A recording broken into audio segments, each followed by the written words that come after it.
Salut et bienvenue dans cette nouvelle vidéo où je vous propose de continuer un petit peu notre exploration de React.js à travers la création d'un petit exemple concret, le fameux exemple de To-Do List. Alors je sais, ce n'est pas forcément l'exemple le plus sexy du monde, mais c'est un exemple qui va nous permettre de voir un petit peu comment fonctionne React et voir comment on peut organiser notre code autour.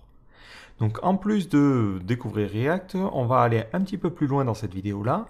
D'une part, on n'utilisera pas simplement du JavaScript en utilisant le S2015, mais on utilisera même du TypeScript. Et vous allez le voir, ça va nous permettre de mieux nous organiser en termes de structure et d'éviter de nombreuses erreurs. Et on verra aussi comment on peut interchanger les librairies, et notamment utiliser Preact, parce que dans ce cadre-là, on ne cible que le navigateur. Donc autant utiliser une librairie qui est un petit peu plus adaptée et un petit peu plus légère. Donc cette vidéo, on va la découper en 3 parties. Dans une première partie, on parlera de la configuration de notre projet. Donc on va installer Webpack, on va installer tous les loaders dont on va avoir besoin, on va configurer notre projet pour fonctionner avec React et commencer à travailler.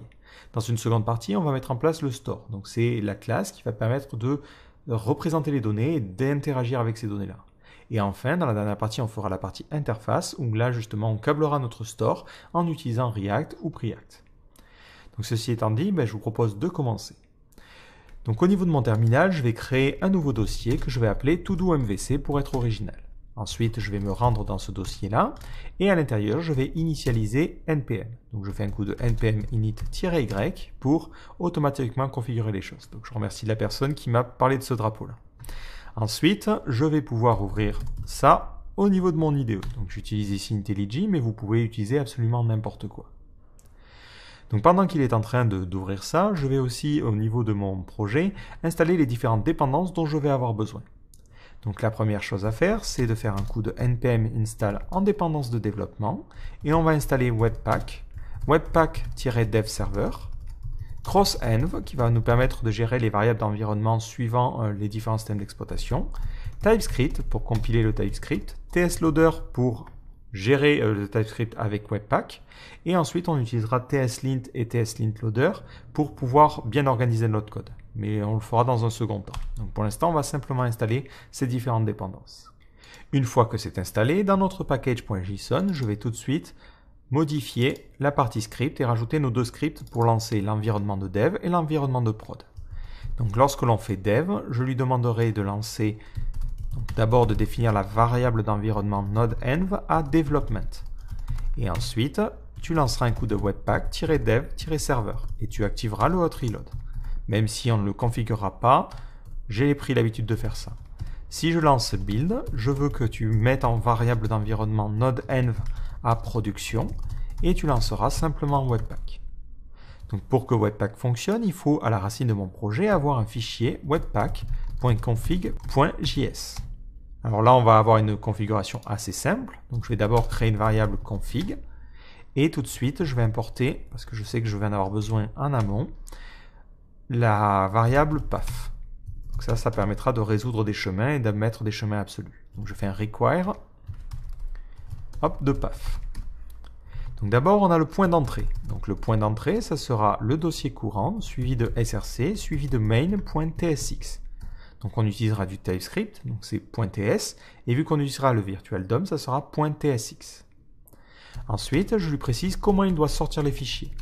D'abord, le dossier dans lequel il doit sortir, ça sera le dossier courant, donc dir name, suivi ensuite de dist. Donc on aura un nouveau dossier dist qui permettra d'avoir les fichiers compilés. Donc on aura simplement notre main.js. Je précise le file name, ça sera donc main.js comme je l'ai dit, et le public path, donc ça servira surtout au serveur de développement, ça sera /dist. Ensuite, on va préciser les différents loaders à utiliser. Donc on aura une clé module, et dans ces modules, c'est un tableau qui a plusieurs loaders. Donc on en a pour l'instant un seul, on lui dit tout ce qui finit par .ts ou .tsx, ce sera .tsx avec un point d'interrogation. Donc le point d'interrogation veut dire que cette dernière clé-là est optionnelle. Donc ça fait .ts ou .tsx. Dans ce cas-là, je veux que tu utilises le loader tsloader. Et ensuite, je vais lui préciser que j'exclus le dossier node module. Donc ça, c'est quelque chose pour éviter qu'il essaie de chercher des fichiers ts à l'intérieur du dossier node modules.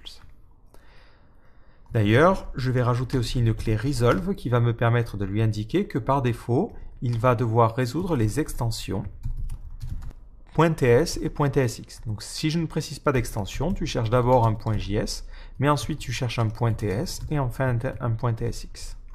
Ça évite de devoir mettre les extensions au niveau de nos imports. Enfin, je vais aussi préciser que la variable d'environnement node-env, je vais la passer à mes scripts, ce qui permet d'inclure la bonne version de React ou la bonne version de la librairie, suivant que l'on est en production ou en développement. Donc j'inclus Webpack, en faisant un require de Webpack, et ensuite, tout en bas dans la partie plugins, hop, je vais lui demander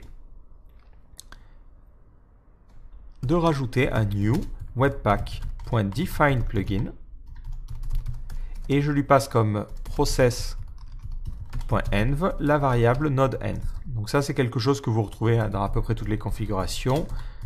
Là on fait que se répéter au final et je lui passe process.env.node-env. Peut-être un petit détail ici, j'ai oublié une petite clé. Donc dans module, c'est un objet et pas un tableau qui a rules et c'est ça qui est un tableau. Voilà. Donc là, on a notre configuration minimale pour fonctionner avec Webpack. Maintenant, je vais avoir besoin de configurer le TypeScript. Donc je vais créer un nouveau fichier que je vais appeler tsconfig.json. Donc à l'intérieur, on va préciser le point d'entrée, donc ça sera files et ça sera dans le dossier src et ça sera main.tsx. Ensuite, je vais préciser les dossiers à exclure. Donc là, on exclut simplement le dossier node_modules. Je reproduis un peu la même configuration que celle que j'ai côté Webpack. Ensuite, je vais préciser les compiler options. Donc ça, si vous n'avez jamais travaillé avec TypeScript, c'est tout ce que l'on retrouve dans la documentation. Donc vous allez dans documentation, vous prenez cette partie-là et vous allez les différentes options. Donc ces options peuvent être précisées au moment de ligne de commande ou on peut les préciser dans le fichier tsconfig. Donc d'abord la cible. Donc nous on vise à avoir un code ES5 compatible, donc qui est compatible avec à peu près tous les navigateurs, sauf les anciennes versions de IE. Ensuite les modules, comment il doit les traduire. Donc si je fais un import, je veux qu'il le laisse tel quel, parce que les imports sont maintenant supportés par Webpack. Ensuite les module resolution, qui permet de dire comment je dois résoudre un module. Donc je lui dis, applique le même comportement qu'avec Node.js. D'abord tu vas chercher dans Node Modules, et si ça commence par un /, ça veut dire que c'est relatif au dossier courant. Ensuite j'active les source maps, donc je mets source map à true. J'active le mode strict qui va permettre d'activer tout un tas de règles qui sont un petit peu pénibles mais qui vont nous permettre d'avoir du code un petit peu plus propre. Et je vais lui dire aussi d'activer le hello.js.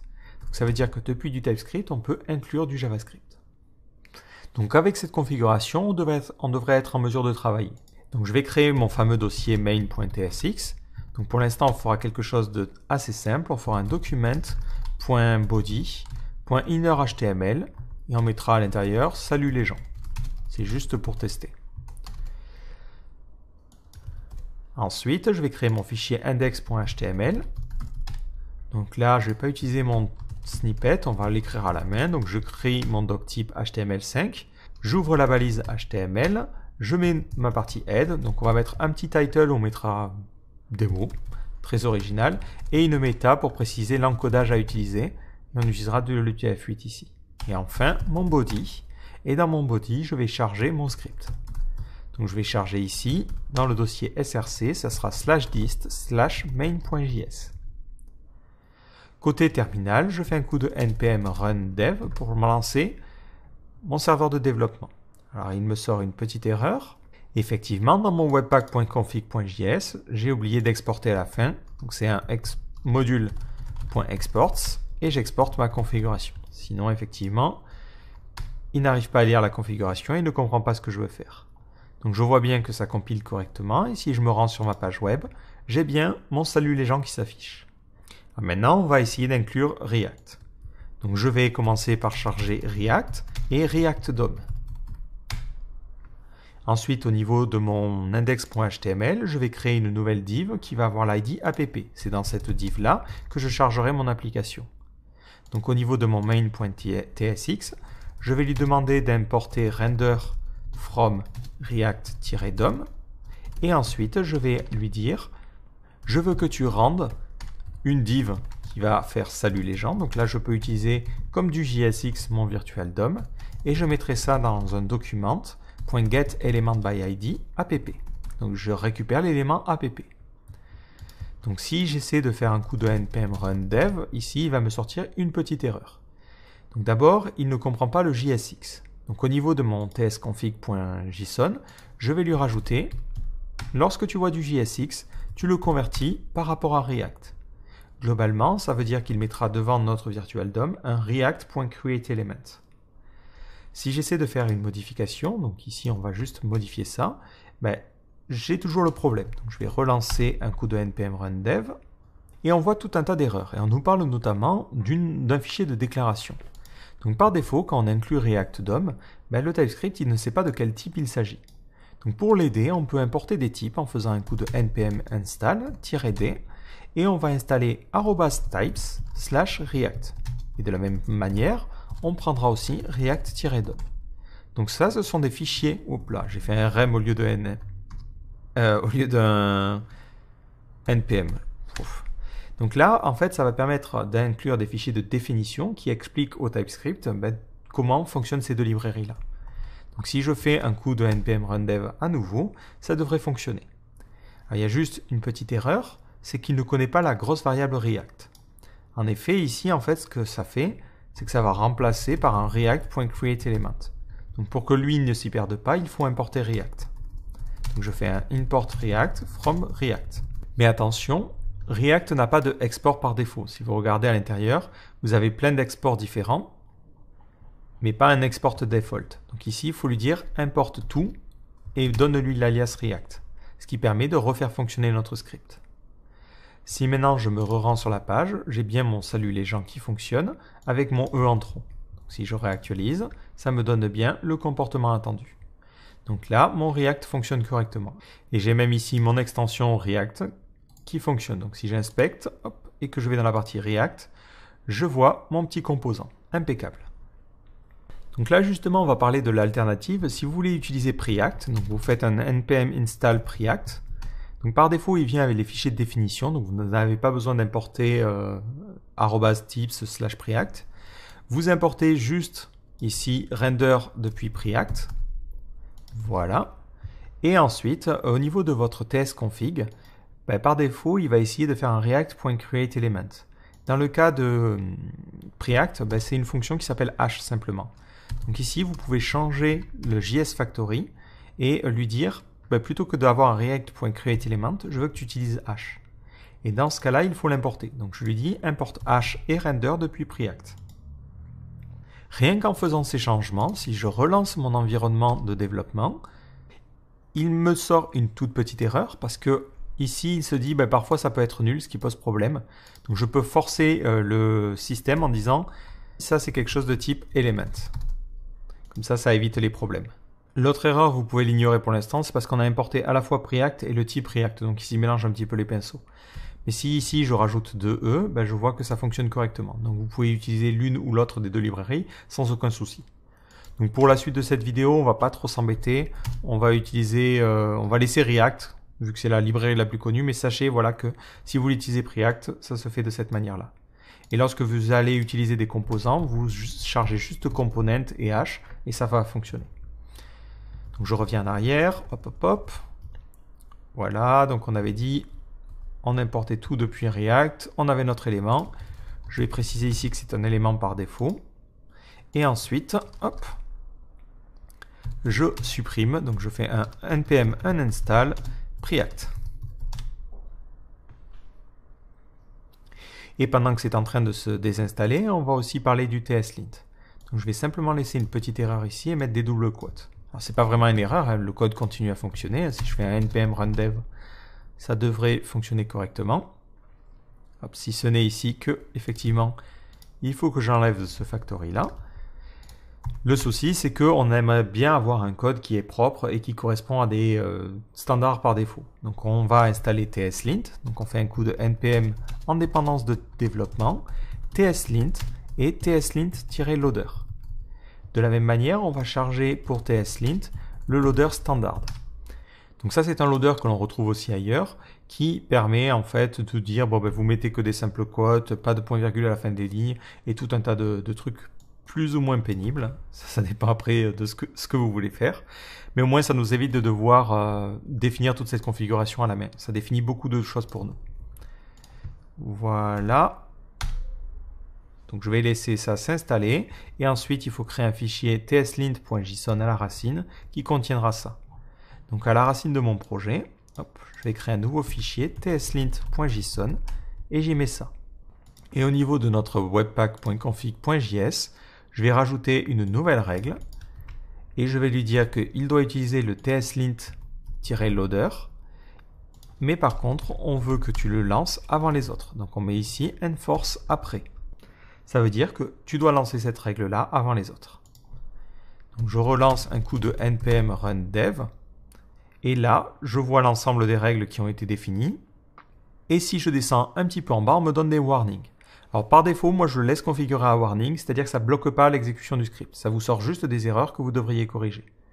Et là, dans mon main.tsx, on me dit effectivement ça, faut que ça soit des simples quotes. Et ensuite, il faut un petit espace avant et après ça. Ouais, c'est très très strict. Et là, je n'ai plus d'erreur et ça fonctionne correctement. Il y a peut-être un petit défaut à ce standard par défaut, c'est que si vous mettez des classes aux éléments, alors attention, là on est avec React, donc c'est class name, il vous sort une petite erreur en vous disant, ben là ça doit être des simples quotes. Donc à vous de voir si vous jugez ça pénible ou non. Si jamais vous voulez changer la configuration, il vous suffit d'aller dans la partie tslint.js et de regarder les différentes choses qu'il a mis. Donc si on regarde pour le JSX, nous on va changer cette règle-là. Voilà, parce qu'elle ne me convient pas, je la trouve un petit peu pénible. Donc dans mon tslint.json, je précise une seconde clé rules. Et dans ces règles-là, je lui précise que le quote mark, ça sera soit du simple, mais pour le cas du JSX, on mettra JSX double. Voilà, sinon, trop pénible. Quand on va copier-coller de l'HTML qui utilise en général les doubles quotes, on va devoir faire des changements. Et dernière petite chose, dans mon webpack.config, je vais lui préciser que pour le dev server, on ne veut pas toutes ces informations-là. Ça rend le truc plus compliqué que nécessaire. Donc ici, dans le... Je n'ai pas la clé, donc je vais mettre dans le dev server, je mettrai un noinfo à true. Voilà, ce qui me permet maintenant, lorsque je fais un npm run dev, de ne pas avoir un petit peu tout ce code-là et de simplement avoir les informations concernant mon serveur. Donc maintenant que tout ça est fait, on va pouvoir commencer à parler un petit peu de notre to-do list. Alors, la première chose que l'on va faire, comme je l'ai dit dans la seconde partie, c'était créer notre store. Donc on va créer une classe qui va permettre de représenter la to-do list. Donc cette classe, l'avantage, c'est qu'on pourra l'utiliser quand on en a besoin en dehors de React.js. Donc je vais la créer au niveau de notre dossier src et on va l'appeler todo store.ts. Alors ça ne sera pas du tsx ici, ça sera une classe TypeScript standard. Et cette classe-là, elle va nous permettre de réfléchir un petit peu à ce que l'on veut faire. Donc d'abord, elle doit représenter les données. Donc dans une to-do list, on va avoir des to-do. Donc je vais créer une nouvelle propriété publique qui va s'appeler todo. Donc ça, je peux le faire grâce à l'utilisation du TypeScript. Et par défaut, je peux préciser que ça sera un tableau. Alors si je mets simplement tableau, ça ne me donne pas vraiment beaucoup d'indications. Ce que l'on va vouloir faire, c'est préciser à quoi doit ressembler une to-do à l'intérieur. Donc pour cela, on peut créer une interface. Alors les interfaces, je préfère les séparer dans un fichier différent. Comme ça, ça me permet de les réutiliser un petit peu partout dans notre projet. Donc, je vais créer un nouveau fichier que je vais appeler interface.ts. Et à l'intérieur, donc je fais un export interface et on va créer une interface todo qui permet de représenter un élément. Donc ça nous permet vraiment de mieux travailler et de mieux réfléchir en amont à comment on veut faire les choses. Donc pour une to-do, on va d'abord avoir un ID qui sera un nombre. On aura ensuite besoin d'un title qui sera une chaîne de caractères et l'état complété, est-ce que ça sera fait ou non, et ça sera un booléen. Donc là, j'ai simplement créé cette interface-là. Maintenant, au niveau de mon to-do store, je peux lui dire je veux que tu importes to-do depuis interface. Maintenant, à l'intérieur ici, je lui dis c'est un tableau de to-do. Comme ça permet de mieux s'organiser. Ou l'autre notation, c'est to-do array. Là, à vous de voir ce que vous jugez le plus sympa. Moi, je préfère ça parce que, tout simplement, quand on écrit après du JSX, si vous mettez des petits pages comme ça crée un sacré problème. Là, au moins, on est sûr qu'il n'y a pas de mélange de faits. Alors maintenant, on va réfléchir aux méthodes que l'on a besoin de définir. Donc d'abord, on va pouvoir, si on regarde dans notre système, supprimer une to-do, modifier une to-do, ajouter une to-do, et je crois qu'il y a un petit bouton, Clear Completed, qui permet de supprimer plusieurs éléments à la fois. Donc on va créer ces différentes méthodes. Donc d'abord, on va avoir la méthode add to do. Ça prendra en paramètre un title, qui sera une chaîne de caractères, et ça fera du code. Donc on peut même préciser qu'il y a un retour void. Ensuite, on a remove to do. Donc ça prendra en paramètre l'élément à supprimer. Et ça ne retournera rien. Ensuite, on a edit to do. Ça prendra en paramètre la to do à éditer et le titre. Et ça retournera rien. Et enfin, on a remove all completed. Clean to do peut-être. Voilà, vous pouvez l'appeler comme vous voulez. Et ça prend aucune option et ça retournera rien. D'ailleurs, je me dis, j'ai oublié le cas aussi, on peut cocher une to-do. Donc là, ça sera toggle. Pas besoin de créer deux méthodes, je pense qu'une seule devrait suffire. Toggle to-do, et ça prendra en paramètre la to-do. Et on lui passe en second paramètre, est-ce qu'elle doit être complétée ou non? Et par défaut, on mettra ça à true, et ça retournera rien. Donc ces différentes méthodes vont effectuer un traitement particulier. Donc là, je dois, par exemple, dans la méthode add to do, rajouter un élément. Alors la première idée serait de se dire, simplement, je fais un this.todo.push et je rajoute un nouvel élément qui doit être de type to do. Donc ce nouvel élément aura un title, je lui passe le title. Ensuite, je lui précise completed et ça sera à false par défaut. Et je lui donne un ID. Donc l'ID, vous pouvez générer ça un petit peu n'importe comment ou vous pouvez utiliser une méthode d'incrémentation. Moi, je vais simplement ici mettre 0 pour l'instant. Le problème, si vous faites ça, c'est que vous effectuez une mutation et vous ne pouvez pas revenir en arrière. Donc si demain, vous avez besoin de faire une fonction annulée, c'est un petit peu compliqué. Et de manière générale, les mutations ne fonctionnent pas du tout bien avec React.js parce que lorsque vous allez faire une comparaison et vous lui dites j'ai besoin de vérifier que l'état a changé, votre tableau to-do, vous l'avez muté. Donc lui ne détectera pas de changement. Si je prends un exemple simple, vous faites un new to-do store, hop, comme ceci, vous créez une variable t, vous sauvegardez dans une variable to-do la liste des to-do, voilà. Ensuite, vous lui dites, je veux rajouter un élément qui a le titre salut. Et si maintenant je compare to-do à la nouvelle version, qu'est-ce qui va se passer? Ça, pour lui, ça sera vrai. Parce qu'il y a eu une mutation. Techniquement, le tableau ici a été lui aussi modifié. Donc ça, c'est quelque chose qui crée beaucoup d'effets de bord.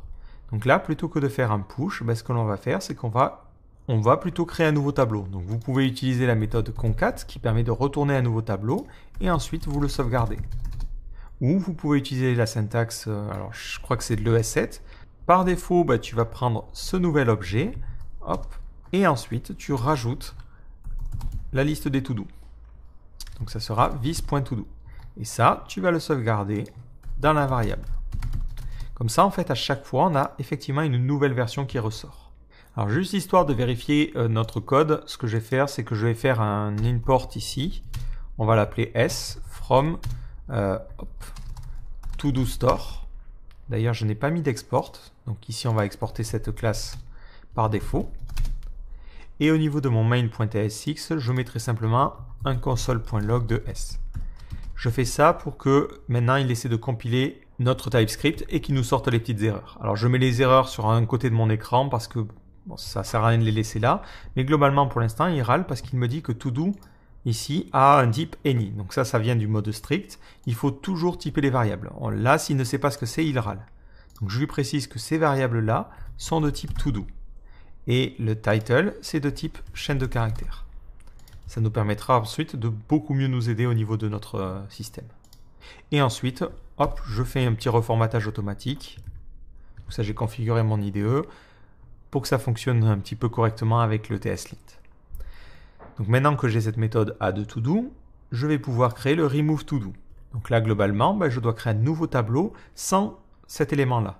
Donc je peux utiliser pour cela la méthode filter. Donc je fais this.todo égale this.todo.filter. C'est une fonction qui prendra en paramètre un élément de la liste et je lui dis sort les éléments où la to-do est différent de la to-do qui est passée en paramètre. Et c'est tout ce que j'ai à faire à ce niveau-là. Ensuite, le toggle to-do, je dois changer la valeur completed. Donc là, pareil, on pourrait être tenté de faire to-do.completed égale completed. Mais ça, c'est une mauvaise chose parce que c'est une mutation. Pas de mutation. Ben là, je vais simplement devoir mapper tout mon tableau et lui dire que si jamais je me retrouve avec la to-do qui correspond, je change la valeur de completed. Donc je lui renvoie entre guillemets un nouvel élément. Donc c'est un petit peu plus compliqué, mais avec cette syntaxe, avec les 3 points de suspension, c'est assez simple. Donc je fais this.todo égale this.todo.map. Je prends en paramètre la to-do en question, et là je lui dis, ben, si la to-do qui est passée en paramètre correspond à la to-do dans mon itération, je dois changer la valeur de completed. Donc je récupère les différentes options par défaut, donc ça sera ici les différentes options qui correspondent à ma to-do, ou à memT, et je remplace completed pour la valeur qui est passée en paramètre. Dans le cas contraire, je me contente de retourner l'objet sans le changer. Voilà comment vous pouvez changer une propriété d'un sous-objet en renvoyant un nouvel objet. Donc, dans le edit to do, qui a d'ailleurs pas un très bon nom, on va faire update title. Dans ce cas-là, c'est un petit peu le même principe, hop. Sauf que on modifie simplement le title. Enfin, dans le cas de clean to do, ou même on va l'appeler clear completed, on veut simplement effacer tout ce qui est complété et on peut utiliser le système de filter ici. Donc je lui dis this.todo égale this.todo.filter et je filtre toutes les to-do qui sont complétées. Donc je retourne t.completed et ça me renverrait que celles qui sont complétées. Moi je veux que celles qui n'ont pas été finies. Voilà, donc là j'ai globalement un petit peu la structure de mon code. J'ai peut-être aussi le cas où on peut toutes les cocher. Donc là on va l'appeler toggle all. Ça prendra en paramètre le completed et par défaut on le mettra à true. Donc là je n'ai pas besoin de préciser le typage parce que vu que je mets un égal true, il sait que c'est un booléen. Et on va lui appliquer un petit peu le même comportement que celui-ci. Mais on va lui dire il faut que tu changes la valeur de completed seulement si la valeur de completed ici est différente de celle de la to-do. Donc si completed est différent de todo.completed, donc là c'est plutôt T, ben dans ce cas-là, tu dois mettre à jour et faire ce changement-là. Dans le cas contraire, tu renvoies le même objet et du coup il n'y a pas de changement et ça sera détecté par React. Donc là, ça fonctionne quasiment correctement. On a seulement des petites erreurs au niveau de la ponctuation. Donc ligne 19 par exemple, il me dit, alors c'est ici, qu'il devrait y avoir un espace au niveau des parenthèses. Donc c'est à cet endroit-là et à cet endroit-là. Donc là, je mets un petit espace ici et ici, ici et ici.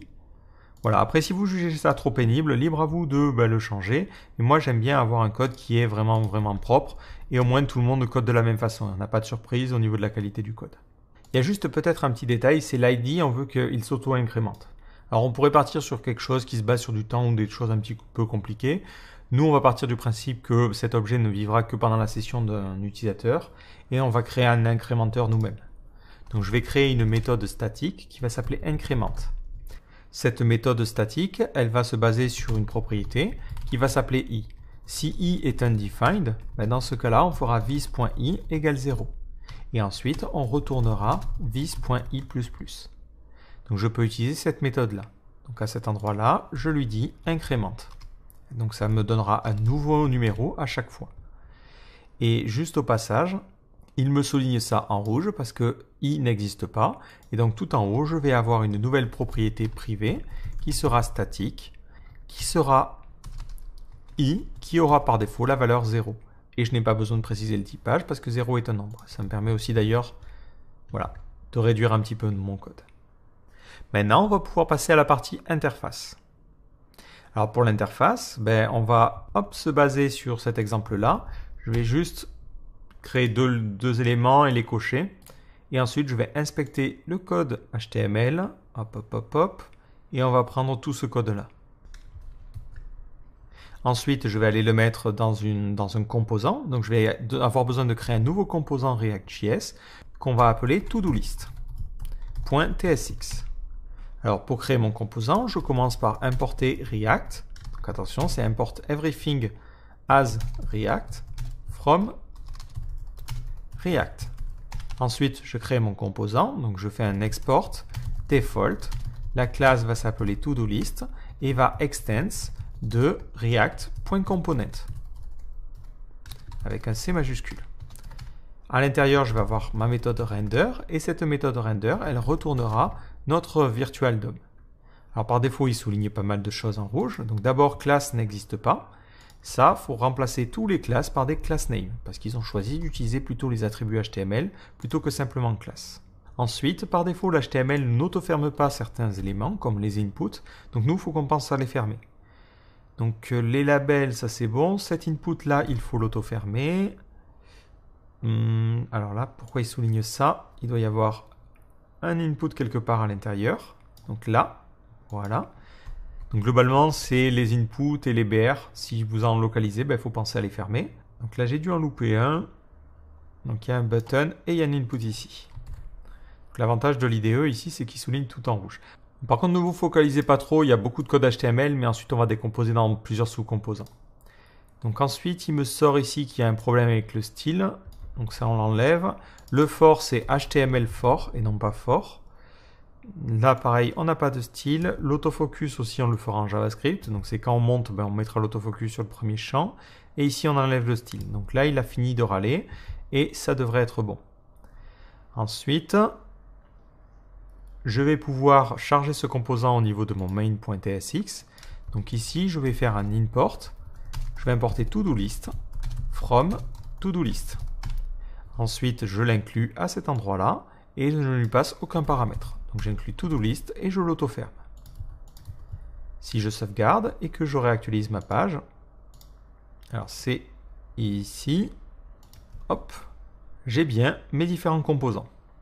Alors peut-être un petit détail, c'est que le CSS n'est pas présent, donc je vais regarder dans le code source de cette page-là et on va leur prendre le index.css. Donc je vais créer un nouveau fichier CSS à la racine que je vais appeler todo.css. Voilà, hop. Et je vais l'inclure au niveau de mon fichier. Donc dans mon index.html, je lui demande d'inclure le CSS todo.css qui se situera au même niveau. Donc au niveau de ma partie démo, ça donne quelque chose qui ressemble un peu plus à mon exemple. Alors je vais essayer de séparer ça sur la même fenêtre pour qu'on puisse voir les deux l'un à côté de l'autre. Voilà, ça nous laisse assez de place pour l'un et l'autre. Alors la première chose que l'on va faire, c'est gérer au moins le listing des to-do. Donc je vais avoir besoin pour cela de mon store. Dans mon to-do list, j'importe mon store. Et je vais l'appeler to-do store, hop, from to-do store. Ensuite, lorsque je crée mon composant, donc c'est au niveau du constructeur, je vais initialiser le store. Donc je vais faire un this.store égale new to-do store. Alors pour éviter qu'il râle, je vais déclarer cette variable en privé et je vais lui dire qu'on aura un store qui sera privé, qui sera de type ToDoStore. Je peux même éviter d'avoir à le faire au niveau de mon constructeur en lui précisant que c'est un new ToDoStore dès le début. Et au niveau de mon constructeur, je vais lui passer en paramètre les propriétés et je dois appeler la méthode super, sinon il râle. Et après, je vais définir mon state en faisant un this.state égale et je lui précise à quoi ça doit ressembler. Donc globalement, je vais avoir todo qui contiendra l'ensemble des todo. Donc ça sera this.store.todo. Petit détail, on va avoir un petit souci, c'est que il nous dit ici que props c'est de type any, il ne sait pas de quel type c'est. Donc on peut justement préciser les typages. Et c'est l'avantage du TypeScript, ça nous évite d'avoir à utiliser les props types de React. On peut avoir deux interfaces, donc on va l'appeler ToDoList props. Donc ça sera par défaut un objet vide. Et on a une autre interface qui sera ToDoList state. Et ça sera, il n'y a pas d'égal, un objet qui aura pour l'instant todo, qui sera un tableau de todo. Donc ça, je l'importe depuis l'interface. Alors mon IDE l'a fait tout seul, je ne m'en suis pas rendu compte. Mais voilà, là, on a défini à la fois le state et les props. Donc quand on déclare un React Component, on peut lui passer justement les interfaces. Donc je lui dis que par défaut, les propriétés, ça sera de type ToDoList props. Et ensuite, on aura le state de type ToDoList state. Ce qui fait que maintenant, je peux aussi en profiter à cet endroit-là pour typer ces propriétés-là. Et là, tout rentre dans l'ordre. Maintenant, au niveau de mon listing, c'est à cet endroit-là, on liste les différents éléments. Donc, hop, je vais regarder un petit peu comment ça fonctionne. On a une div avec la classe view, on a notre input, notre label, hop, notre petit bouton. Voilà, donc ça c'est un élément dans la liste et ensuite on a notre second élément. Alors pour l'exemple, je vais simplement créer deux to-do. Donc on fera un vis.store.add_todo et on mettra salut et ensuite une autre to-do, les gens. Ça permettra d'avoir au moins des données de test. À l'intérieur, ici, je vais avoir besoin de créer une boucle. Donc je vais lui dire pour chaque to-do. Donc j'ouvre mon virtual DOM et je fais vis.state.todo. Ou si je ne veux pas m'embêter, je peux créer ces variables dès le début. Ça m'évite de devoir faire un vis. Quelque chose à chaque fois. Donc je fais let todo égale vis.state. Automatiquement, il le détecte. Il sait de quel type c'est parce qu'il a directement les interfaces en haut. Donc ça permet de nous simplifier un petit peu la tâche. Et on peut mettre ici un todo.map. Et pour chacun, je récupérerai t, qui sera la todo. Ou même je vais l'appeler todo. Je n'ai pas de variable qui risque d'être écrasée. Et ça créera une fonction. Et à l'intérieur de cette fonction-là, je retourne ce virtual DOM ici. Hop. Et je vais à la ligne pour éviter qu'il s'y complique la vie. Et je vais enlever ce li. Qu'est-ce qu'il faut que je retienne? Globalement, il faudra que je mette la classe completed ici lorsque c'est complété. Et je remplace le label ici par todo.title. Et vous le voyez, mon IDE m'auto-complète les choses parce qu'il détecte que c'est bien de type todo. Encore une fois, l'avantage de travailler avec du TypeScript. Alors par contre, je vois que je n'ai plus de rendu à ce niveau-là. Si je sors la console, il me dit j'ai un problème, todo est undefined. Bizarre, alors je vais faire un coup de console.log de todo. Et on va voir de quoi il en retourne. Si je regarde, j'ai un tableau et la dernière valeur est à undefined. Donc au niveau de mon store, effectivement, todo, je lui demande de rajouter au tableau, mais par défaut, c'est un tableau vide. Voilà, comme ça permet de résoudre ce petit problème-là. Maintenant, je vois bien mon salut, puis les gens. Donc les éléments sont ajoutés dans le désordre, c'est-à-dire qu'on a le dernier élément rajouté en premier. C'est logique parce que quand je vais créer une tâche ici et que j'appuie sur Entrée, je m'attends à ce que cet élément apparaisse en premier. Donc c'est pour ça que j'ai fait ce comportement-là, et c'est le comportement que j'attends. Mais je vois bien mes deux éléments. Alors là, il y a un petit peu plus de logique à mettre. Je dois lui dire si la classe est completed. Si l'élément est complété, je dois rajouter cette classe-là. Et ensuite, quand je double-cliquerai, je vais pouvoir éditer. Donc il y a un comportement supplémentaire à rajouter. Donc plutôt que de m'embêter, c'est un moment idéal pour créer un sous-composant. Donc je vais créer un composant todo_item qui permet de représenter un item en particulier et qui aura du coup ce virtual DOM. Donc je vais créer todo_item.tsx. À l'intérieur, j'importe tout en tant que React from React. Je crée ma classe que j'exporte tout de suite, todo_item, qui va extends du coup de React.component. Ensuite, à l'intérieur, je vais avoir ma fonction render. Donc render, ça sera une fonction qui retournera ce virtual DOM. Alors au passage, elle va avoir besoin d'une propriété. On va avoir besoin de la propriété todo. Donc je vais définir mes deux interfaces. Donc je vais avoir une première interface qui va s'appeler... Alors là, on peut directement les appeler props et states, on s'en fiche. Mais au niveau des props, on va avoir besoin de la todo en question. Et ça sera quelque chose de type todo. Donc j'importe ça depuis les interfaces. J'aurai ensuite mon interface state qui représentera l'état. Donc pour l'instant, c'est un objet vide, je ne sais pas de quoi il sera représenté. Donc mon composant, il prend en paramètre la propriété et l'état.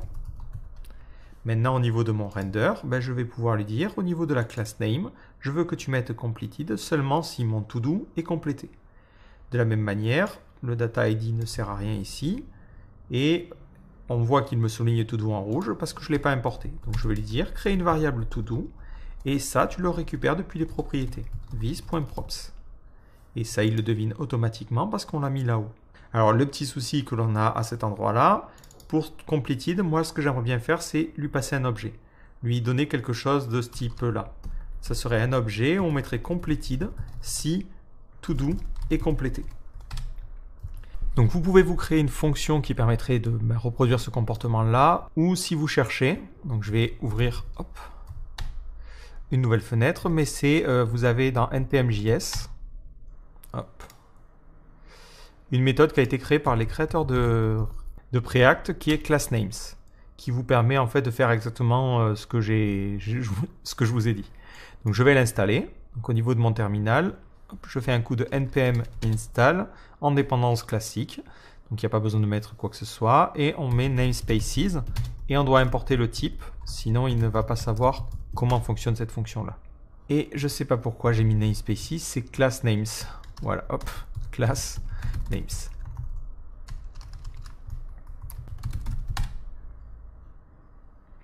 Il a fini de l'installer, donc je peux l'importer.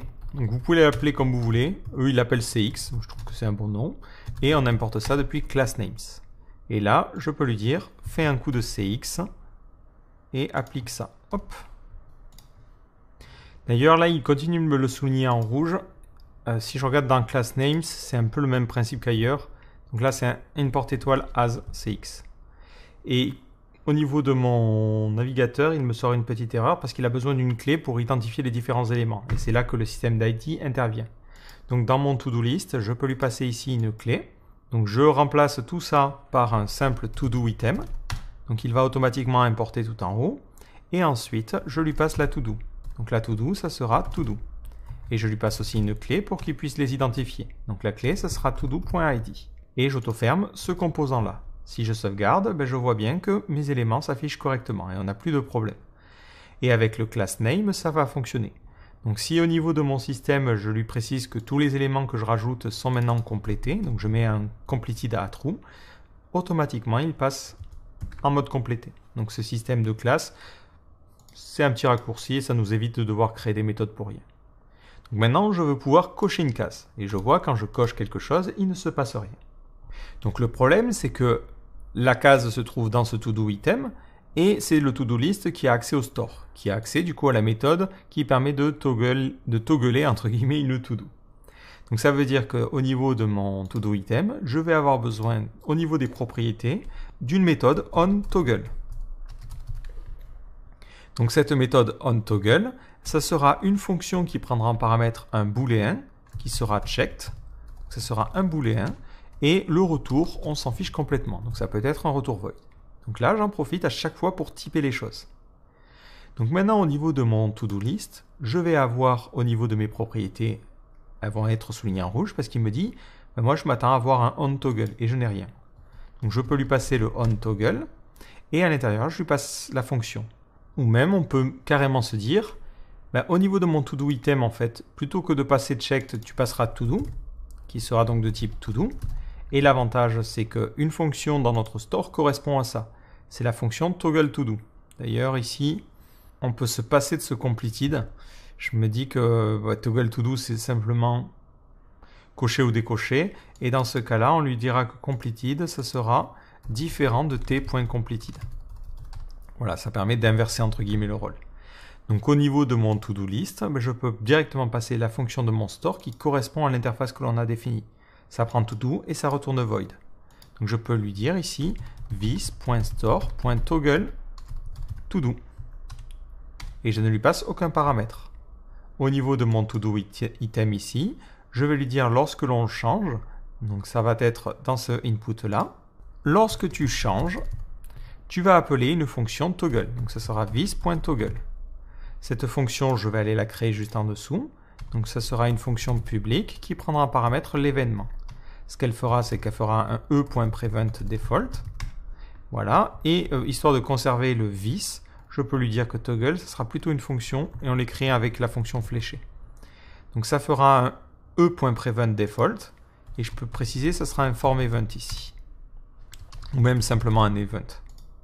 Et il me souligne en rouge parce que, non, lui, il veut quoi? Il veut un change event. Voilà, il faut être vraiment strict, sinon ça râle. Et ce change event cible un input HTML. Alors, c'est HTML input element. Voilà. Là, il est content. Mais on a précisé vraiment les choses. Donc, ça nous permet, si par exemple, on veut récupérer la valeur du champ, on sait qu'on a un e.target.value. Ça, automatiquement, c'est défini grâce justement au typage. Donc une fois que l'on a fait un prevent default, on va simplement lui dire lance un this.onToggle. Donc c'est la méthode que l'on récupère depuis les propriétés et on lui passe en paramètre la to-do. To-do que l'on récupère aussi depuis les propriétés. Et comme ça, ça devrait appeler la méthode parente. Donc, dès que je clique ici, ça appelle bien la méthode parente. Mais il faut faire attention parce que dans ce cadre-là aussi, si je vais dans toggle to-do et que je fais un console.log de this, le this qui a été transféré sera différent. Si j'essaie de cliquer sur cette case-là, je vois que this représente non pas ce que je m'attendais à voir, mais vis représente mon composant to-do. Donc c'est pas idéal. Donc au niveau de mon to-do list ici, il faut que je change cette fonction-là. Donc dès mon constructeur, je vais lui dire que vis.toggle_todo, ça sera égal à vis.store.toggle_todo.bind_store. Comme ça, à l'intérieur, alors c'est vis.store, à l'intérieur de cette fonction, vis fera référence bien à la bonne chose. Donc ça me permet d'éviter de devoir créer la méthode toggleToDo qui appellerait le store. Je peux comme ça la faire un petit peu à la volée. Et je vais la déclarer en privé. Donc toggleToDo, ça sera une méthode qui prendra en paramètre quelque chose de type todo et qui retournera absolument rien. Hop, comme ça. Donc ça me permet d'éviter le petit problème. Et du coup, à cet endroit-là, je peux simplement appeler toggleToDo. Et lorsque je coche une case, je n'ai plus de problème et je vois bien que le vis fait bien référence au store.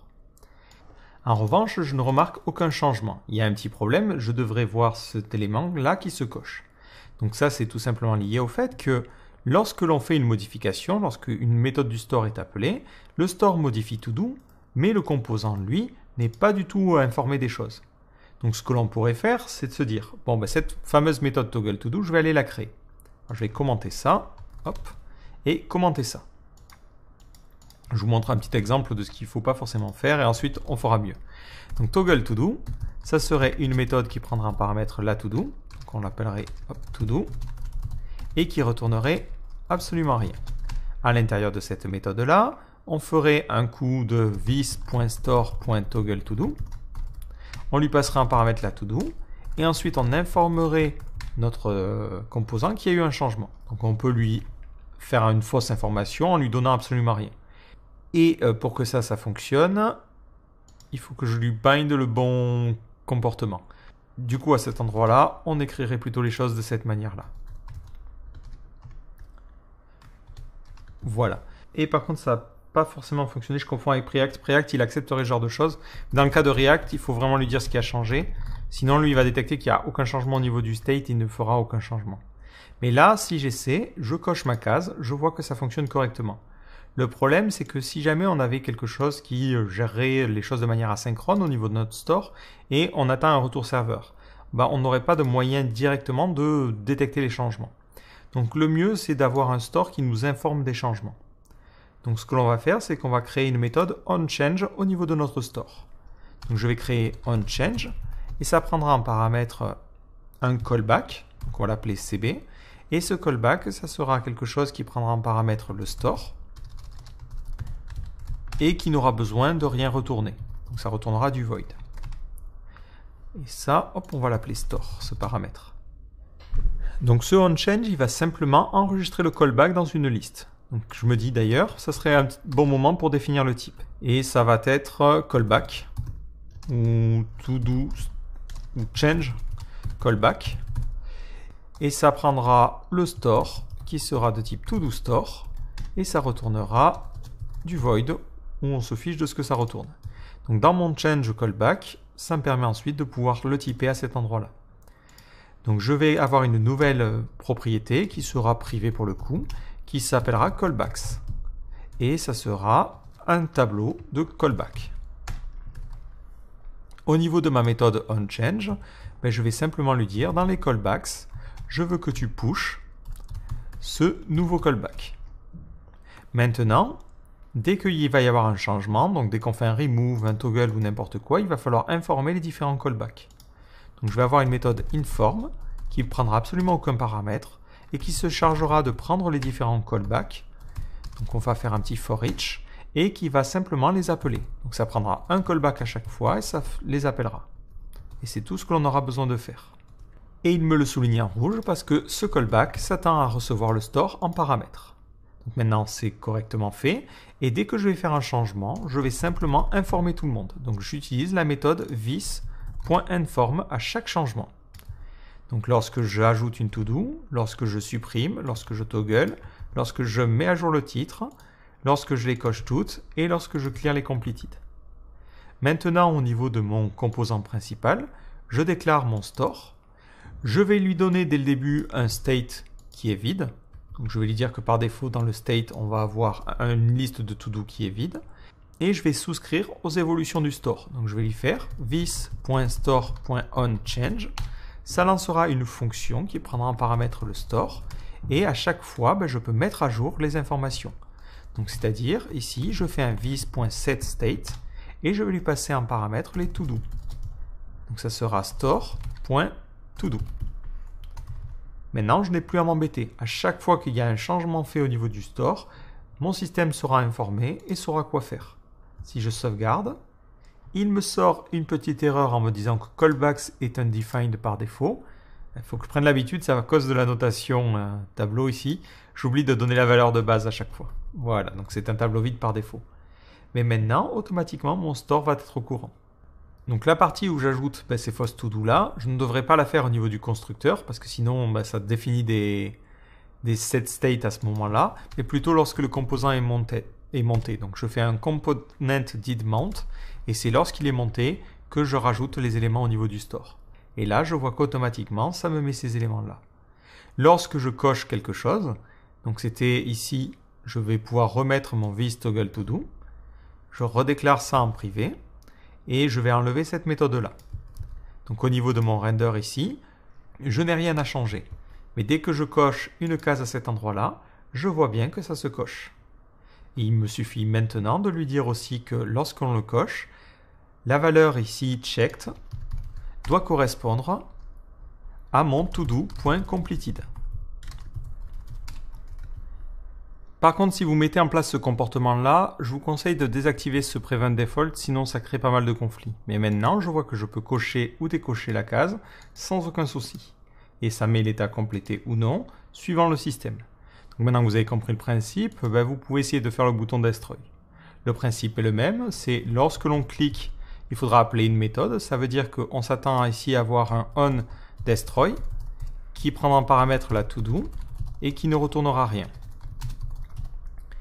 À ce niveau-là, je peux appeler cette méthode destroy.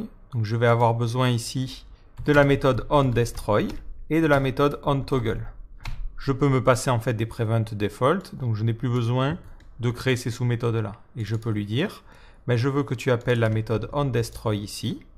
Donc ça sera onClick. Tu appelleras la méthode onDestroy.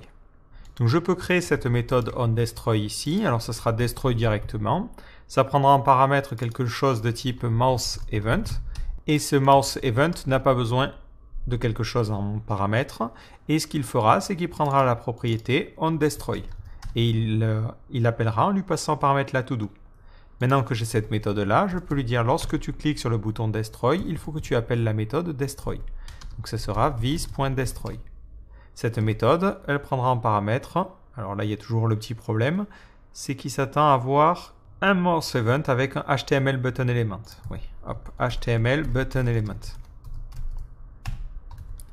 Alors si vous écrivez ça, en fait, il vous sort une petite erreur parce que mouseEvent, c'est un événement que l'on a à la fois nativement sur les navigateurs, mais que l'on a aussi au niveau de React. Donc il faut l'importer depuis React. Mais si vous n'en avez pas besoin de vous embêter, vous pouvez simplement supprimer ça, hop, et dans ce cas-là, il acceptera totalement, ce qui vous permet ici de vous passer de tous ces événements-là. Donc maintenant, au niveau de mon to-do list, je vais avoir besoin de rajouter un onDestroy. OnDestroy, mais qu'est-ce que je devrais faire? Je vais faire un this.destroy todo. Ça veut dire que je dois créer cette propriété-là. Donc je ferai ici un this.destroy todo égale this.store.destroy. Alors comment je l'avais appelé? Delete, remove, todo, et je lui demande de binder le this.store. Ensuite, ce destroy todo, je vais le typer. Donc ça sera la même chose, ça prendra un paramètre todo et ça ne retournera rien. Si maintenant je clique ici sur salut, je vois bien que ça supprime l'élément. Donc là, je viens de mettre en place le système de suppression et de cochage très rapidement. Et ça a été fait grâce à mon store. Alors on va maintenant mettre en place le système qui permet de rajouter un élément. Donc ça se passe un petit peu en deux temps. Donc d'abord, je remplis quelque chose ici, et quand j'appuie sur Entrée, ça doit rajouter la to-do. Donc je vais avoir besoin au niveau de mon state d'une variable qui permet de sauvegarder ce qui est tapé ici. Donc au niveau de mon state, je crée une nouvelle variable que j'appelle new to-do et qui sera simplement une chaîne de caractères vide. Alors pour que ça fonctionne, il faut la déclarer au niveau de mon state. Donc je lui dis, je vais avoir une nouvelle clé new to-do qui sera une simple chaîne de caractères. Maintenant, dès que je vais taper quelque chose ici, donc c'est dans ce champ-là, je veux qu'il sauvegarde la to-do. Donc au niveau de mon champ, je vais lui dire on input, donc dès qu'on tape quelque chose, je veux que tu mettes à jour, donc ce sera this.update new to-do. Cette méthode, je vais la binder correctement, donc je vais le faire tout en haut, ou même, je ne vais pas m'embêter, je vais créer la méthode update new to-do. Ça sera une fonction qui prendra en paramètre un événement, mais là on s'en fiche un petit peu, et qui à l'intérieur fera notre traitement.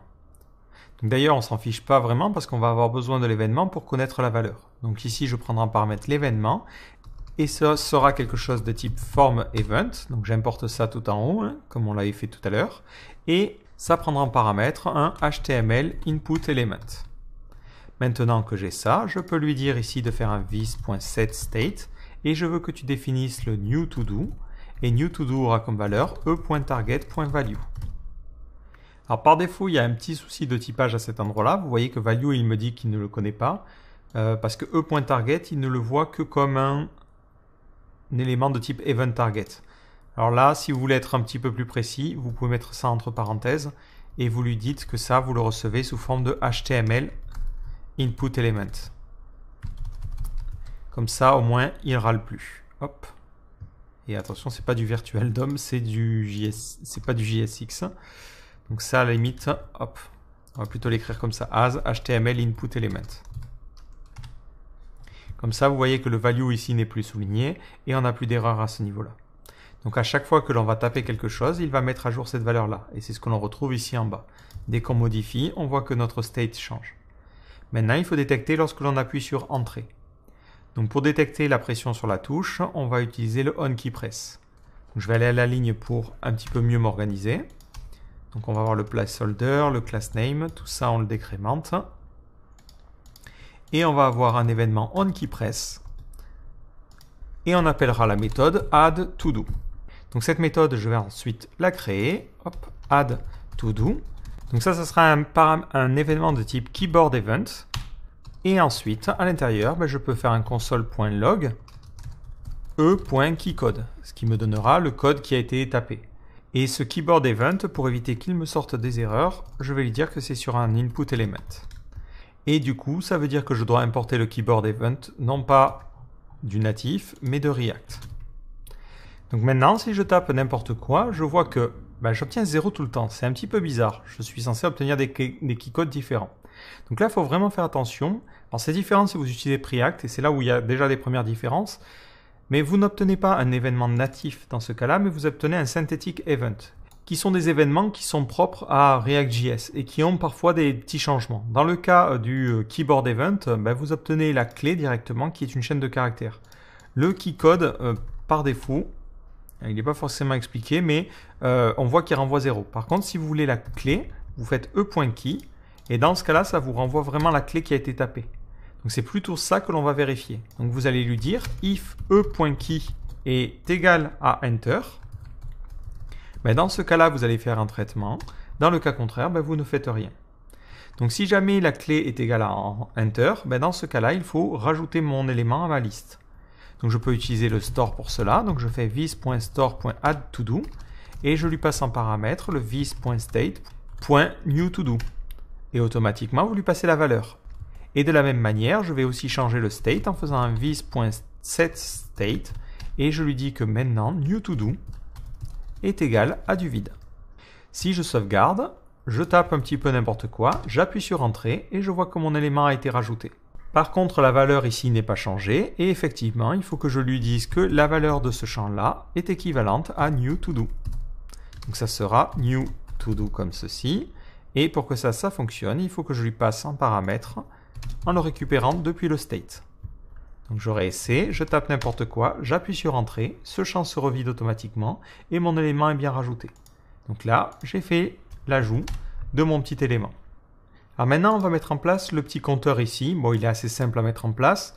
Globalement, il suffit juste de compter le nombre d'éléments qui n'ont pas été cochés. Donc pour cela, on peut utiliser plusieurs solutions. La meilleure solution, c'est un reduce. Donc on va l'appeler remaining. Hop. Donc ça se fait directement au niveau du render.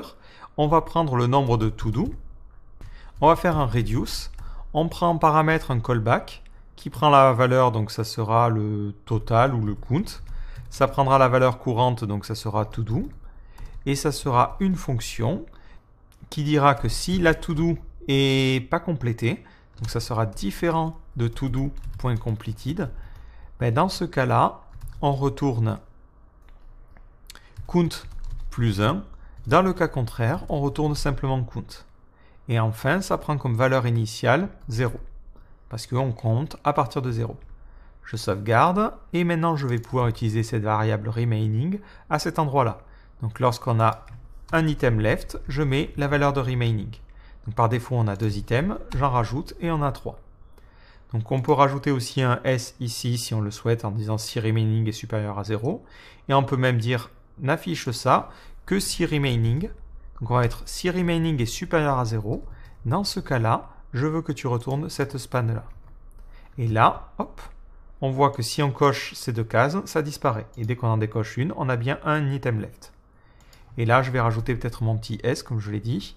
Donc on mettra S si remaining est supérieur à 1. Dans ce cas-là, on mettra un S.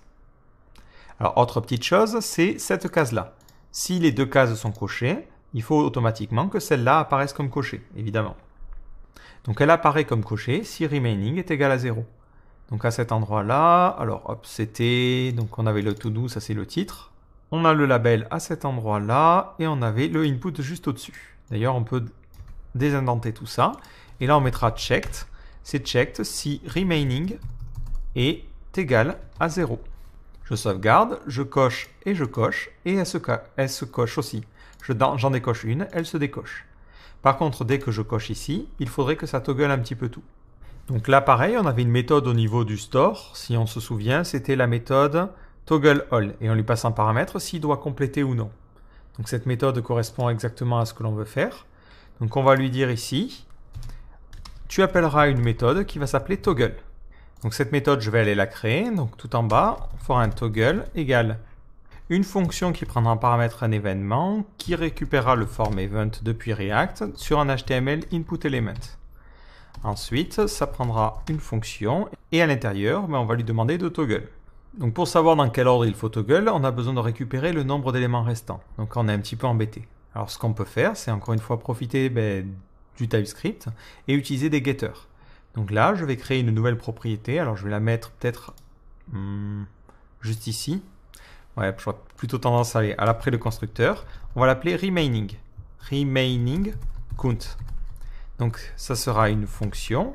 Et ce qu'elle fera, c'est qu'elle récupérera les to-do et elle fera ce reduce.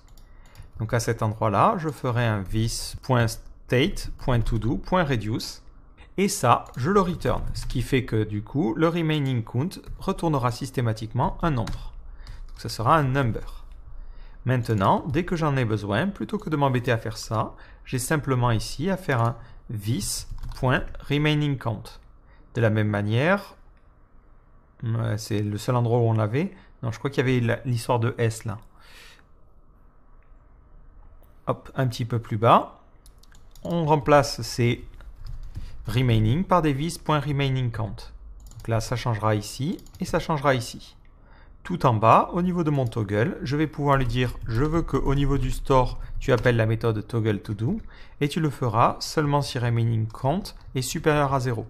Donc si c'est supérieur à 0, ça veut dire que il en reste au moins une de non cochées et dans ce cas-là, tu dois tous les cocher.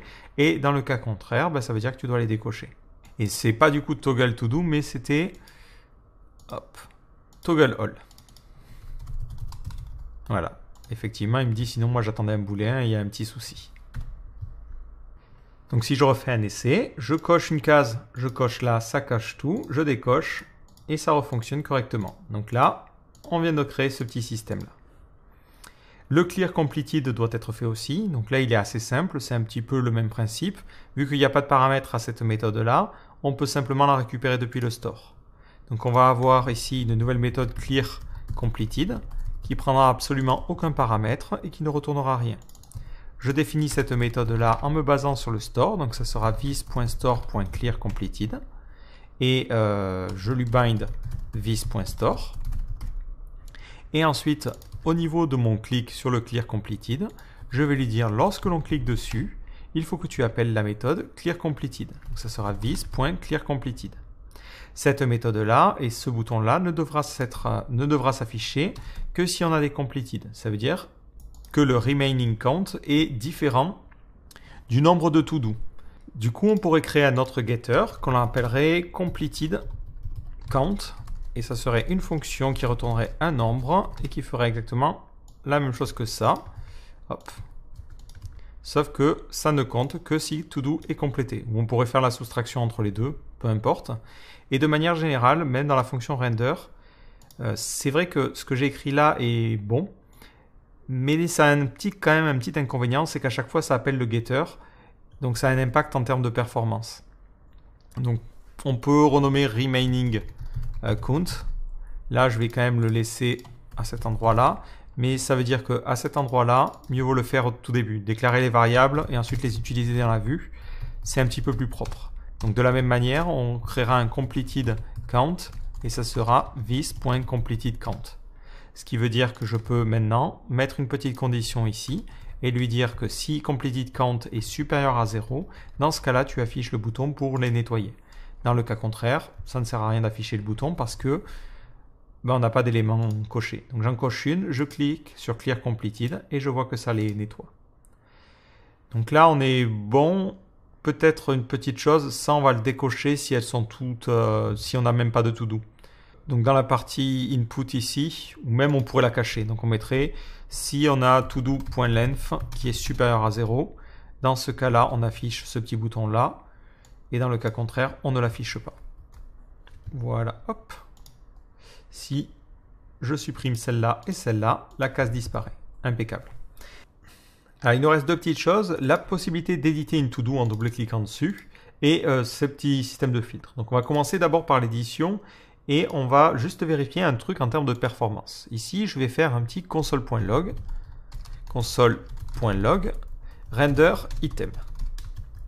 Donc je sauvegarde, je réactualise la page et au niveau de ma console, je vois que dès que je tape dans ce champ-là, il rend ces items-là.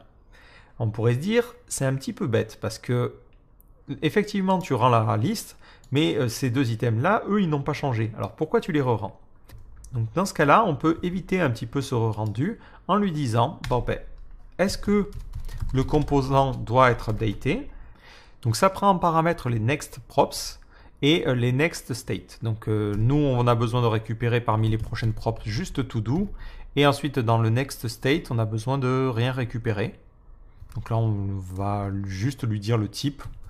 Ça sera state et ça sera quelque chose de type state. Et là, peut-être lui préciser que le type, c'est quelque chose de type props. Voilà.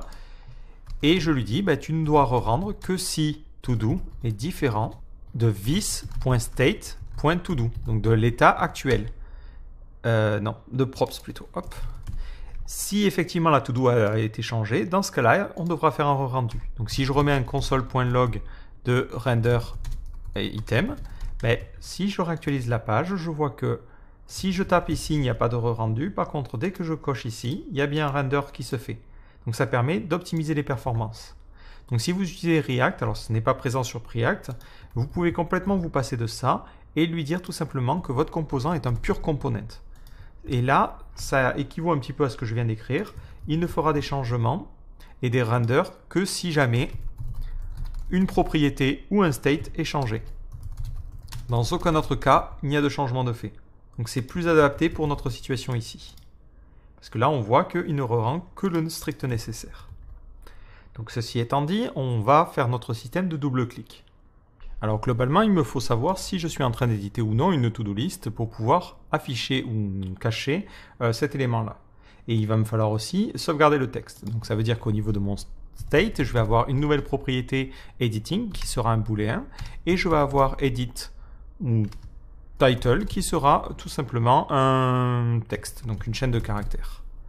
Ensuite, au moment où notre composant est initialisé, donc je vais définir le state. Donc dans le constructeur, je vais prendre en paramètre les propriétés, donc ça sera props qui sera de type props, et je ferai un super et j'appellerai la méthode parente.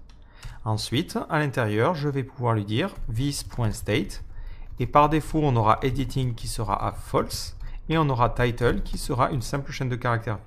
Ensuite, je vais détecter lorsque l'on double-clique. Donc ça sera lorsque l'on double-clique sur le label. On double-click. Donc là, pareil, ça change de nom entre Preact et React. Là, c'est on double-click, mais sinon, c'est DBL click sur Preact. Mais je vais lui dire de démarrer un vis.start editing. Ce start editing, je vais devoir le créer. Donc, je vais créer la méthode start editing, qui sera une méthode qui prendra en paramètre quelque chose de type Preact.mouseEvent. Et ça sera sur un HTML label element. Finalement, je ne vais pas utiliser les imports de type parce que, hop, je m'explique juste après. Donc là, c'est une fonction. Parce que sinon, ça me fait faire deux imports différents. Donc là, mieux vaut garder cet import simple. C'est ce qui me sort toujours en console. Donc là, idéalement, il faudrait à chaque fois que j'ai besoin de form event ou keyboard event, faire un react.quelque chose. Allez, d'ailleurs, on va le faire. Donc là, ça sera react.keyboard event. Et à chaque fois que j'ai un form event, ça sera un react.formEvent. Ce qui me permet tout en haut de ne plus importer ces deux choses. Donc ensuite, il râle aussi au niveau du store parce que l'ordre ne lui va pas. Donc c'est d'abord tout ce qui est public en premier. La méthode increment, au final, elle est en privé aussi. Et la partie callback, du coup, devrait se situer en dessous. Et la partie private devrait être tout au-dessus. Voilà, donc c'est d'abord les statiques en public, puis les statiques en privé, puis les publics, puis les privés, puis ensuite les méthodes. Voilà, je mets un petit peu d'espace. Et on a toujours une petite erreur dans le to-do item parce que notre méthode start editing est pour l'instant vide. Donc comme je l'ai dit, on a ici le editing qui est à false. Et donc dès que l'on commence à éditer, dès qu'on double-clique, on doit changer la valeur de editing. Donc on fait un vis.setState et on va lui dire que editing est maintenant à true. De la même manière, on change la valeur de title et on va lui dire que c'est la valeur de la to-do. Donc vis.todo.title. Et alors, to-do est au niveau des propriétés. Attention, à chaque fois je fais la petite erreur, mais ça devrait fonctionner. Donc au même niveau que ce label, on va pouvoir avoir un input. Donc cet input, hop, il va avoir la classe, alors ce sera un input de type text. Donc ça j'ai inspecté sur l'exemple qui était donné. La classe c'est edit. La valeur du coup, ça sera... Alors attention, c'est class name. À chaque fois je fais l'erreur à force de passer d'un framework à l'autre. La valeur, ça sera title. Donc on pourra le récupérer depuis le state. Donc on fera un let editing et title égale vis.state. Avec un S minuscule, sinon on ne va pas aller loin. Donc la valeur, je l'ai dit, ça allait être le title. Lorsque l'on blur, on sauvegardera les choses. Donc on fera un vis.handle submit. Lorsque l'on pressera sur une touche, donc ça sera utile par exemple quand on appuiera sur entrée ou lorsqu'on appuiera sur échappe, on fera un handle key down et ensuite on va aussi gérer le cas où on tape des choses, donc le onInput pour changer notre state. Donc lorsque l'on fait un onInput, on appellera une méthode. Donc ces différentes méthodes, on va avoir besoin de les créer. Donc là, hop, je vais les sélectionner les unes après les autres et on va les créer juste en bas. Donc à chaque fois, qu'est-ce qu'elles feront? Elles prendront en paramètre un événement si elles en ont besoin et elles feront un petit bout de code. Alors d'abord dans le handle input, c'est le plus simple, il suffit simplement de prendre la valeur. Donc là on va lui dire qu'on va avoir quelque chose qui est de type form event. Donc c'est un form event depuis React, attention, c'est un synthetic event et ça sera sur un HTML input element. Ensuite, je ferai un vis.setState et je changerai la valeur de title pour lui passer le e.target.value. Donc le e.target, il n'arrive pas à le typer, c'est ce qu'on avait dit tout à l'heure. Donc on va lui dire que ça, c'est sous forme de HTML input element. Ensuite, on a le handle key down. Donc là, on va faire un console.log de e.key pour voir un petit peu la clé que l'on récupère. Donc pour le coup, c'est un petit peu la même chose. C'est un react.keyboardEvent. Et ça sera un keyboard event qui a lieu sur un HTML input element. Et pour voir mon formulaire, parce qu'on voit que par défaut il n'est pas affiché, il suffit simplement de rajouter une classe au niveau de notre élément. Donc c'est à cet endroit-là, on rajoute une classe qui va s'appeler editing. Donc l'avantage c'est qu'on avait utilisé un objet, donc on peut simplement lui passer comme ça. Donc si je double-clique, mes éléments disparaissent. Effectivement, c'est l'input ici, il doit être en dehors de cette div qui a la classe view. Si je double-clique, j'ai bien mon salut les gens et je peux taper mon texte, ça fonctionne correctement. Si je regarde au niveau de ma console et que j'appuie sur Échappe, ça me donne Escape au niveau de la clé. Donc on va lui dire que si on appuie sur Échappe, il faut simplement défaire le editing. Donc on va mettre une petite condition. Donc if e.key égale escape avec un E majuscule. Dans ce cas-là, je fais un vis.setState et je définis le editing à false, ce qui permet de revenir en arrière. Par contre, si le e.key est égal à enter, donc c'est ce que l'on disait tout à l'heure, dans ce cas-là, on mettra à jour la to-do. Donc ça veut dire qu'on a besoin d'une méthode pour faire ça. Donc on va ici avoir un onUpdate qui prendra en paramètre la to-do et qui passera aussi le title, qui sera une chaîne de caractères. Et ça retourne void. Cette méthode, il faut que je la crée au niveau de ma to-do list. Et on reconnaît ici celle du to-do store, qui était le update title. Donc je peux, au niveau de ma to-do list, typer ça tout au début. Donc je vais lui dire que ce sera update title, qui prendra en paramètre la to-do et le title qui sera une chaîne de caractères. Je définis ça à cet endroit-là. Donc ça sera update title qui sera égal à vis.store.updateTitle auquel je bind le vis.store. Et au niveau de mon élément to-do, que je vais un petit peu reformater pour que ça soit un petit peu plus clair, je vais pouvoir avoir mon écouteur sur le onUpdate. Cet écouteur fera un vis.updateTitle. Ensuite, je vais pouvoir revenir au niveau de mon to-do item. Et si je descends, hop, lorsque l'on appuie sur Entrée, je fais un vis.props.onUpdate. Je lui passe en premier paramètre la to-do, donc ça sera vis.props.todo, et en second paramètre le title, qui sera un e.target.value. C'est ce que j'ai ici. Ou je peux simplement lui passer le title. Donc ça sera vis.state.title. Maintenant, lorsque l'on soumet aussi les informations, je vais faire la même chose. C'est-à-dire que je ferai un vis.props.onUpdate et je lui passe les informations. De la même manière, il faut que l'édition soit terminée. Donc je fais un vis.setState et je lui donne editing à false. Vu que je fais ça à cet endroit-là, il faut que je le fasse aussi ici. Donc je peux même ne pas m'embêter et lui dire appel handleSubmit, qui se gère de gérer la soumission, qui est exactement la même chose que le onBlur. D'ailleurs, à vous de voir, parce qu'on peut juger que si on blur un élément, on veut annuler la modification. Mais nous, dans ce cas-là, on veut vraiment la persister. Donc je fais une modification, je rentre des informations, je sors et je vois bien que mon élément a été modifié. Si je regarde au niveau de mon composant React, hop, je regarde mon to-do list, je vois que dans ma liste de to-do, la to-do numéro 0, c'est pas forcément visible, est-ce qu'on peut pas, voilà, elle a bien cette valeur qui a été modifiée. Donc après, libre à vous derrière de faire une sauvegarde côté serveur ou ce que vous voulez. Mais on a ce comportement ici. Et du coup, on va pouvoir finir avec ce système de filtre. Alors pour mettre en place ça, on va créer une grosse constante tout au début de notre script, constante, qui s'appellera filter, avec un S. Ça sera un objet qui contiendra nos différents filtres. Donc d'abord, on aura completed. Completed, ça sera une fonction qui prendra en paramètre todo et qui retournera simplement les to-do qui sont complétés. Donc ça sera todo.completed.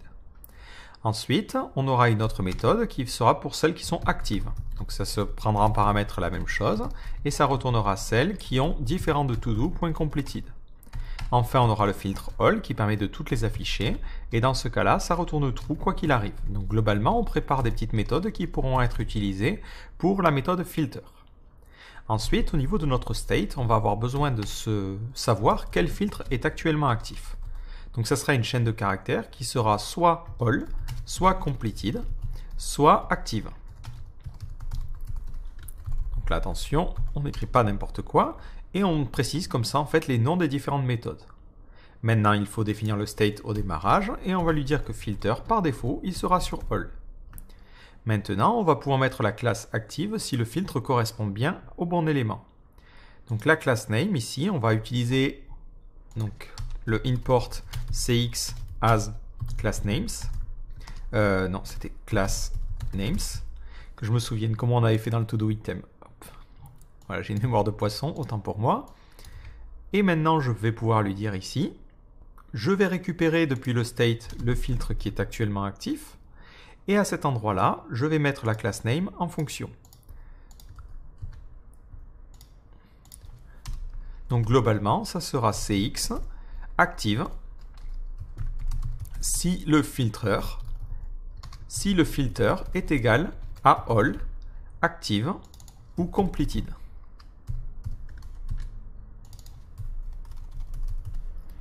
Et attention, j'ai fait une petite erreur, j'ai oublié les accolades. Hop là.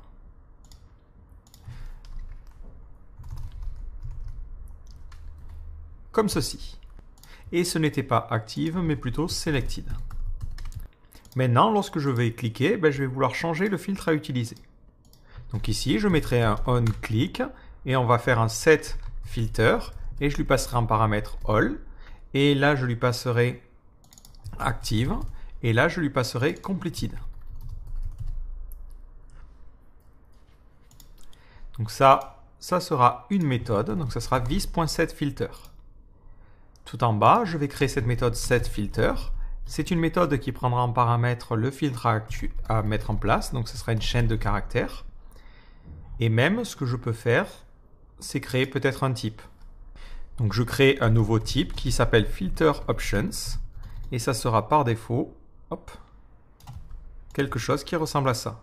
Donc là, je peux lui préciser que c'est FilterOptions. Donc je redescends, poum, poum, poum, poum.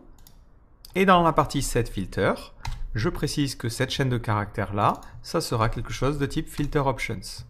Ensuite, ça sera une fonction qui devra retourner la fonction qui pourra être appelée lorsque l'on cliquera dessus. Donc c'est une fonction qui prendra en paramètre quelque chose de type react.mouseEvent sur un HTML element. Et cette fonction-là, qu'est-ce qu'elle fera? Elle fera un this.setState et elle changera l'attribut filter et elle lui passera la valeur qui est passée en paramètre de cette fonction-là, ce FilterOptions. Donc là, je peux même l'écrire comme ceci. Donc si j'essaie au niveau de ma vue, juste pour laisser entre guillemets, hop, de mettre après ce left le filtre qui est actuellement en cours, donc ça sera filter. Si je clique sur active, je vois bien que ça change.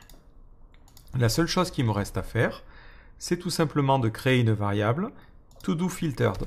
Donc je crée une variable toDoFiltered et je prends la liste des filtres, donc c'était dans la grosse variable filters. Je récupère la méthode qui correspond à ce que je veux faire et j'utilise cette méthode comme filter. Donc je fais todo.filter et je lui passe en paramètre cette fonction-là. Et c'est cette méthode-là que je vais utiliser au moment de mon listing. Je la laisse partout ailleurs, mais au moment de mon listing, c'est au moment où je fais ce map, c'est la liste filtrée que je veux. Donc si je clique sur Active, je ne vois que les actives, et si je clique sur Completed, je ne vois que les complétées. Si je fais un test, j'en coche une, et suivant le filtre sur lequel je suis, je la vois ou je ne la vois pas. Et là, on a fini avec ce petit système-là.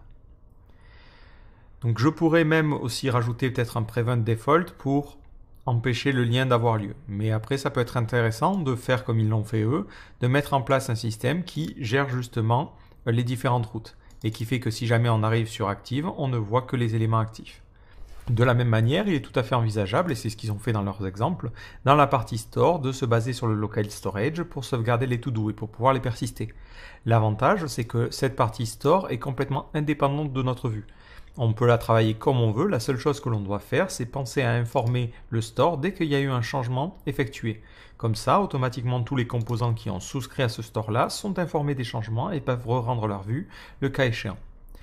Dernier petit truc à la limite que l'on doit faire, c'est penser ici à mettre peut-être un pure component plutôt qu'un React component pour éviter les rendus inutiles.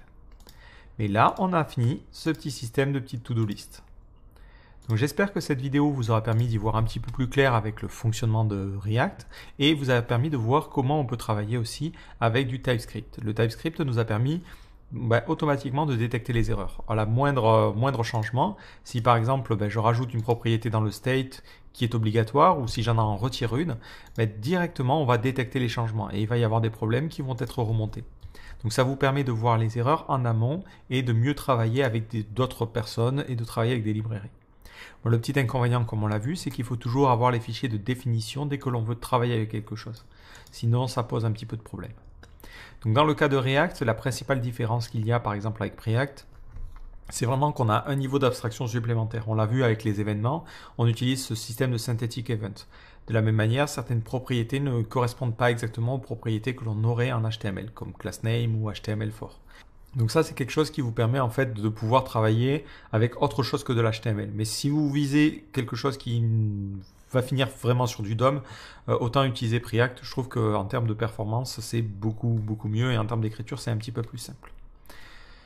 Donc j'espère que cette vidéo vous aura permis d'y voir un petit peu plus clair, et on va juste peut-être finir en corrigeant quelques petites erreurs. Donc il y a pas mal d'erreurs au niveau des espaces, donc dans To Do Item. J'ai configuré un petit peu mon IDE, donc hop, voilà. Si jamais vous avez besoin, en fait, vous allez dans les paramètres. Si vous êtes sur PHP Storm ou un dérivé, hein, ici je suis sur IntelliJ, dans le TypeScript, vous avez la possibilité de charger un plugin. Donc moi j'ai pris JS Standard qui vous met les choses un petit peu de base, mais après vous pouvez un petit peu configurer. Donc là vous faites en sorte que ça corresponde à votre standard, histoire d'avoir le moins de travail à faire. Donc là j'ai un code qui fonctionne super bien et qui correspond à mon standard. Donc j'espère que cette vidéo vous a plu, et si vous avez d'autres exemples que vous aimeriez bien voir décrits en utilisant React, ou même des évolutions de cet exemple-là, n'hésitez pas à poster un commentaire et à me dire ce qui vous intéresse. Ou même si vous n'aimez pas du tout React et vous voulez voir plus de vues, n'hésitez pas à donner votre avis, ça m'aide à aiguiller les futurs contenus.